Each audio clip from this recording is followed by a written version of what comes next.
já ouviu alguém dizer assim: ah, esse menino não para, deve ter TDAH. Ou quem sabe você mesmo já tenha pensado isso sobre seu filho ou sobre seu aluno, mas será mesmo que toda criança agitada, ela tem TDAH? Ou será que às vezes a gente é que acaba confundindo um comportamento que é totalmente esperado na infância com algum transtorno? Ai, tem alguma coisa. Hoje eu quero conversar com você sobre isso, porque essa é sem dúvida uma das maiores coisas que aparecem lá no meu consultório. E eu já adianto uma coisa pra você: nem toda criança agitada tem TDAH, tá? Então fica comigo até o final desse vídeo porque eu vou te explicar quais sinais realmente merecem atenção, quando é hora de procurar ajuda, quais erros muitos adultos acabam cometendo nessa interpretação e se esse tipo de conteúdo te ajuda. Já aproveita e se inscreve aqui nesse canal, porque toda semana eu trago vídeos sobre desenvolvimento infantil, alfabetização, aprendizagem, TDAH, autismo, estratégias que realmente fazem diferença na prática, tá bom? Pra quem ainda não me conhece, eu me chamo Jéssica, eu sou professora e psicopedagoga e trabalho diariamente com crianças. Mas além disso, eu também tenho TDAH. Tenho um filho com TDAH, tenho alunos com TDAH, acompanho crianças no consultório com esse diagnóstico, então eu conheço esse assunto tanto pela minha formação quanto pela minha vivência. E talvez seja exatamente por isso que eu gosto tanto de conversar sobre ele. Uma coisa que eu sempre digo para os pais é o seguinte: toda criança corre, toda criança parece agitada, toda criança pula, toda criança faz bagunça, toda criança esquece alguma coisa. Isso é natural da infância, isso faz parte do desenvolvimento, tá bom? Então, principalmente quando nós falamos de crianças menores, essas são características totalmente normais, tá? Então, energia não é sinônimo de TDAH. Aliás, se fosse assim, praticamente toda criança teria um TDAH, você concorda comigo? E não é assim, tá? A primeira pergunta que eu costumo fazer para os pais é a seguinte: essa dificuldade, ela aparece em todos os lugares? Porque uma criança, ela pode ser muito agitada dentro de casa, mas ela consegue participar normalmente das atividades na escola, entende? Ou pode acontecer exatamente o contrário.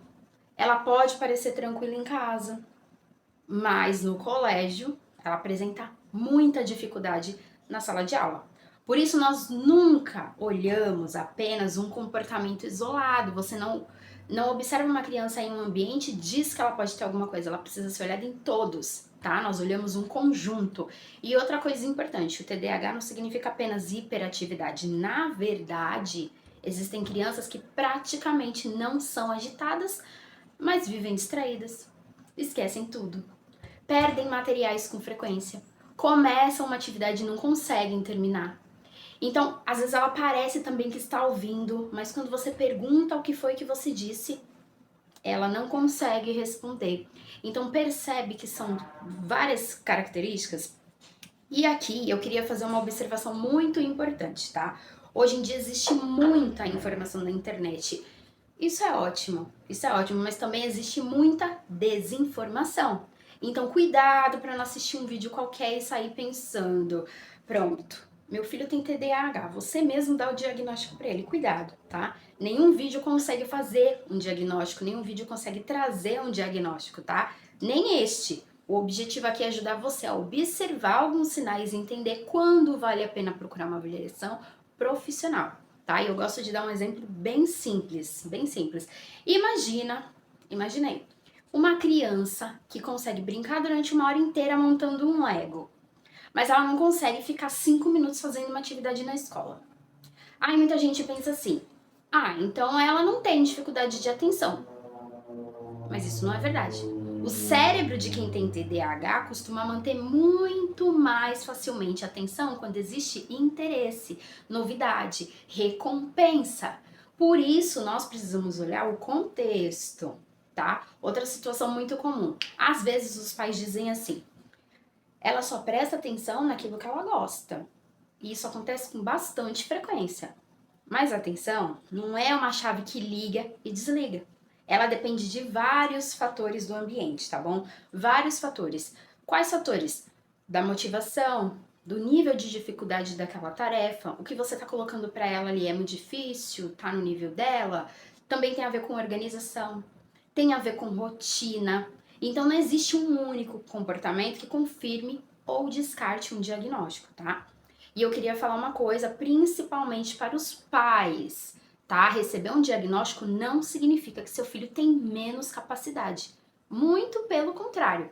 Eu conheço crianças extremamente inteligentes, criativas, curiosas, cheias de potencial, tá bom? Conheço muitas crianças mesmo, mas são crianças que sofrem porque o cérebro funciona de uma maneira diferente. Quando nós falamos, por exemplo, de atenção, planejamento e organização, o cérebro funciona diferente. Então, quando essas crianças recebem apoio adequado, elas conseguem desenvolver estratégias incríveis. Eu mesma aprendi muita coisa convivendo com o meu próprio TDAH. Aprendi estratégias, aprendi maneiras de me organizar, aprendi a entender melhor como o meu cérebro funciona e como os outros cérebros funcionam. Aprendi a estudar muito mais sobre isso. E isso também me ajuda muito lá no consultório. Então, por quê? Porque eu consigo compreender dificuldades que muitas vezes quem nunca viveu isso talvez não perceba da mesma forma. Então, se você percebe que o seu filho ou o seu aluno, tá? Que eu posso estar falando para pais ou professores. Se você percebe que ele está apresentando dificuldades que realmente prejudicam a aprendizagem, a convivência ou a rotina, não tenha medo de procurar ajuda, não tenha medo. Quanto mais cedo a criança recebe uma orientação, melhores costumam ser os resultados, tá? E agora eu quero saber de você. Você chegou aqui como pai, como mãe, como professor, você é psicopedagogo, ou você também tem TDAH e queria mais informações? Escreve aqui nos comentários, eu gosto muito de ler as experiências das pessoas que assistem os vídeos. Inclusive, muitos dos próximos vídeos vão surgir justamente das perguntas que vocês deixarem por aqui, tá? E se esse vídeo foi útil para você, clica em curtir, compartilha com outra família ou professor que também pode precisar dessas informações, tá bom? E não esqueça de se inscrever no canal e ativar o sininho para receber os próximos vídeos. Aqui a gente sempre conversa sobre desenvolvimento infantil, aprendizagem, alfabetização, como eu disse para você, TDAH, autismo, estratégias baseadas em evidências, mas também explicadas de um jeito simples e fácil de entender, tá? Muito obrigada por ter assistido, um grande abraço e até o próximo vídeo.